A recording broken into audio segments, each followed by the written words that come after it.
$2 লাখ যুক্তরাষ্ট্রের নতুন লবিস্ট নিয়োগ করেছেন সাবেক প্রধানমন্ত্রী শেখ হাসিনার ছেলে সজীব ওয়াজেদ জয়। মার্কিন নীতি নির্ধারকের প্রভাবিত করার প্রচেষ্টায় অংশ হিসেবে ওয়াশিংটন ডিসির বিশিষ্ট লবিং ফার্ম স্ট্রেক গ্লোবাল ডিপ্লোম্যাসিকে নিয়োগ করেছেন তিনি। কিন্তু এই লবিস্ট নিয়োগের মূল উদ্দেশ্য কি? তবে কি দেশের রাজনীতিতে নতুন মোড় দিতে যাচ্ছেন জয়? এই নিয়ে বিস্তারিত থাকছে আজকের প্রতিবেদনের বাকি অংশে। কেটিভি নিউজ 24 চ্যানেল থেকে আপনাদের সাথে আছি আমি মাহমুদুর রহমান সিয়াম। আন্দোলন বিক্ষোভের মুখে গেল 5 আগস্ট ভারতে পালিয়ে যান শেখ হাসিনা। পরে গ্রেফতার হন আওয়ামী লীগের অনেক মন্ত্রী ও এমপি। পলাতক আছেন দলটির আরও অনেক নেতা। এমন পরিস্থিতিতে যুক্তরাষ্ট্রের লবিস্ট নিয়োগ করেছেন ওয়াজেদ ইনকর্পোরেশন। সাবেক প্রধানমন্ত্রী শেখ হাসিনার ছেলে জয়ের প্রতিষ্ঠানটি এই চুক্তির আওতায় আওয়ামী লীগের পক্ষে যুক্তরাষ্ট্রের নির্বাহী ও বিচার বিভাগের কাছে তুলে ধরবে বাংলাদেশের সাম্প্রতিক পরিস্থিতি। এতে খরচ হবে $2 লাখ, বাংলাদেশি মুদ্রায় যা 2.5 কোটি টাকার মতো।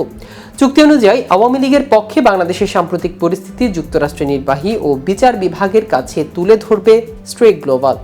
চুক্তির মেয়াদ ধরা হয়েছে মাস 6। গত 12 সেপ্টেম্বর এ বিষয়ে স্ট্রেক গ্লোবাল ডিপ্লোমেসির চেয়ারম্যান রবার্ট স্ট্রেকের সঙ্গে চুক্তি সই করেছেন সজীব ওয়াজেদ জয়। এ তথ্য এরই মধ্যে প্রকাশ করা হয়েছে মার্কিন বিচার বিভাগের ওয়েবসাইটে। 2004 সালে অ্যালকাটেল অ্যান্ড ফা নামে এক লবিস্ট ফার্মের সঙ্গে প্রথম চুক্তি করেন জয়। আর 2009 সালে বুলস্টার স্ট্র্যাটেজিস সহ একাধিক লবিস্ট ফার্মের সঙ্গে চুক্তি করেন বিএনপি। এদিকে বৈষম্য বিরোধী ছাত্র জনতার আন্দোলনে গুলি চালিয়ে হত্যার ঘটনায় শেখ হাসিনার বিরুদ্ধে আরও একটি হত্যা মামলা দায়েরের তথ্য পাওয়া গেছে। সম্প্রতি ঢাকার সাভার থানায় এ মামলা হয়েছে। এছাড়া রাজধানীর বাড্ডা উত্তরা এলাকায় আরও 2টি যুবককে হত্যার অভিযোগে শেখ হাসিনার বিরুদ্ধে মামলা 2টি আবেদন আদালতে জমা পড়েছে। এর বাইরে এক শিক্ষার্থীকে হত্যার অভিযোগ জমা পড়েছে আন্তর্জাতিক অপরাধ ট্রাইব্যুনালে।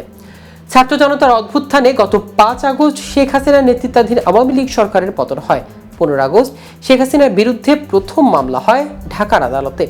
এরপর থেকে তার বিরুদ্ধে অন্তত 222টি মামলার তথ্য পাওয়া গেছে। এর মধ্যে 190টি মামলা হত্যার অভিযোগ আনা হয়েছে।